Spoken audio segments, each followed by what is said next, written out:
everyone, and welcome back to my channel. Today I'm going to show you how I'm going to make a sort of like a tent or a cover for this pack and play. And currently my dog sleeps in here. I got a puppy for Christmas and she sleeps here right now as it is. But I do want to make a nice little cover for her so she can feel more comfortable and more safe in her space. And of course you guys don't have to do it for your dog. I've seen people turn these into day beds or reading nooks for their kids. So it's about the same concept. So I'm going to go ahead and show you how I do that. So let's get started. And then your fabric. In my case, I actually bought this sheet set instead because it's actually a cheaper alternative than buying fabric. It does have some dog prints on it, and I'll probably end up using the fitted sheet and the pillowcases on my daughter's bed. And the top sheet I'll use for the pack and play. The fabric that I liked also had dogs. It was like, I think it was like $6.47 a yard, and I'm gonna need at least 3 yards for it. And this one I got at a discount store, DD's. I don't know if you guys know it, and I got it for 10 bucks. And that's gonna be plenty of fabric. But I also wanna add a sheer fabric as well, so I got these curtains also really cheaply, and I'm going to be using these as well for the pack and play. So let's get started.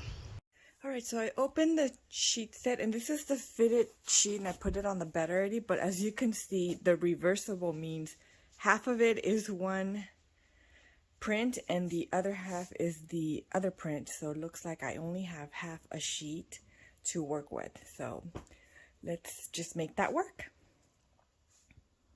Okay, the next thing I did was I measured the top of my pack and play, and I went ahead and cut it out on my fabric. Now the next thing I want to do is go ahead and measure all around of this portion of my fabric so I can make the walls or the curtain portion of the cover for the pack and play. So I'll go ahead and do that next. After I measured all around my top of my cover for the playpen, I went ahead and cut a piece of fabric, and this is just going to be my decorative layer. I'm going to put another layer which would be like, that would go all the way to the floor, which would be like the walls or the curtain portion. I did put some lace onto here, and then I went ahead and started to pin around my fabric, right sides facing each other. And I'm going to show you how I pin the corner because that's going to be a little bit tricky. So let me get a close-up of the corner here. Okay, so once I get here to the corner, I'm going to go ahead and pin it. So what you do is I'm going to add a pin here. And then you're going to kind of fold up and line it up with that edge here, and then start pinning all around.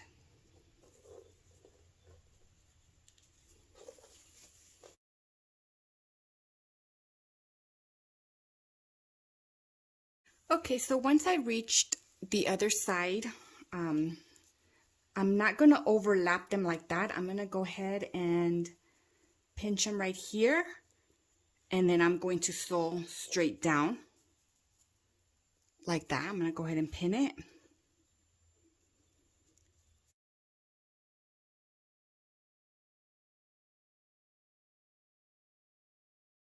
Okay, so once I have this pin, I'm going to go to my sewing machine and I'm going to sew 1/4 inch all around. And then I'm going to end here without sewing over here. And then I'm going to turn the fabric and then sew this shut. And I do want to go over how I'm going to sew the corner just because that one is a little bit tricky as well. So I'm going to go ahead and show you that, and then I'm going to do a basting stitch on this and add my second layer to this. Okay, so when I'm at my sewing machine, I'm going to sew 1/4 inch all the way to the corner. But when I turn my fabric to sew this part, you want to make sure you lift this up and flip it to the other side so you don't sew it shut here. So flip it and then continue sewing all the way to reach to the end.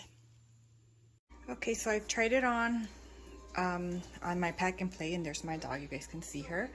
And here's what it looks like so far. Everything looks good. So I'm gonna go ahead and do the curtain portion or walls of the rest of this cover.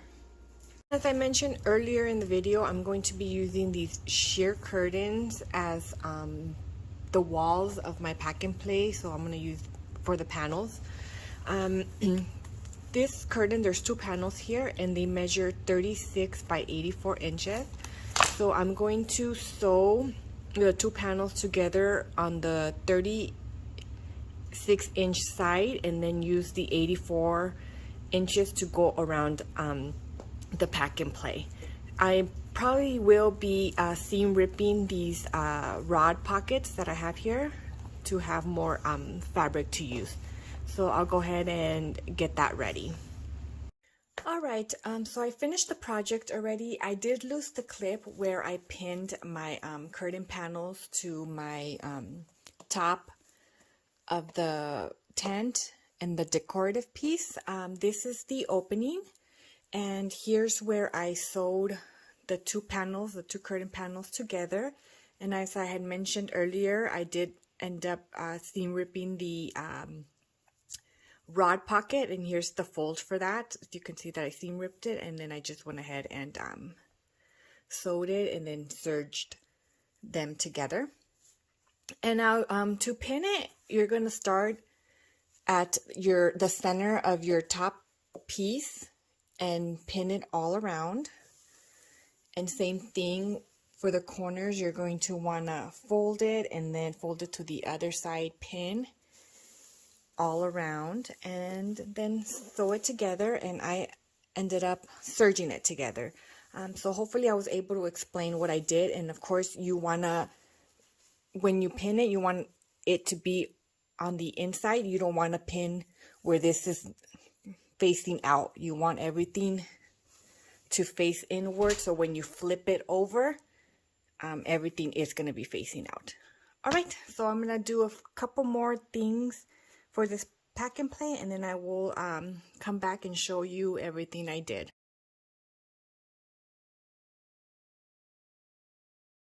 Okay, so I finished with everything I was going to make for this pack and play, and for the most part I just used half of the sheet. As I told you guys earlier in the video that the bed sheet was half one print and the other half another print. So I was able to get the tent cover on there with my curtain panels here. I was able to make this bow tie backs for the curtains, and I used alligator clips to be able to tie them back. And the alligator clips I did get at the Dollar Tree, 2 for $1.25. There was something, a different design or a different bow on here that I was able to peel off and then attach this bow onto them. So I got 2 of those. I was also able to get a fitted sheet for the bottom. And out of a different material, a tablecloth actually, I was able to get this skirt that I'm going to put at the bottom of the pack and play. And I just cut, this was already made, and I just cut it off the tablecloth to use it. And I put Velcro to be able to attach it to the bottom of the playpen. I will go ahead and show you that in a little bit. And out of the same tablecloth, I was able to get a pillowcase for her pillow that she sleeps on. I put some trim on it, and that's ready. And out of the scraps of the bed sheet that I used, I was able to make this basket liner that I put on this basket that I got at the Dollar Tree, and I will be putting her stuffed animal toys in here. Alright, so that's it. I'm gonna go ahead and put everything on the pack and play and show you what it looks like with everything on. Before I put it together, I did want to show you the bottom of the pack and play, and here's the Velcro where the skirt's going to be attached to. And I did just hot glue it here. If you like, you can hand sew it. I didn't do that because it's just gonna go on there and it's gonna stay on. I would only sew it if I was gonna put it on and off, and I wouldn't think that the glue would hold, but like I said, I'm just gonna put it on and leave it on. So okay, let me go ahead and put everything in there. Okay guys, so here it is. I finished, and you can see her basket over there, and then on this side she has her food and water bowl, and there's my tie backs and the skirt and her pillow, and then she has another pillow there and the sheets. And here it is. Thank you guys so much for watching.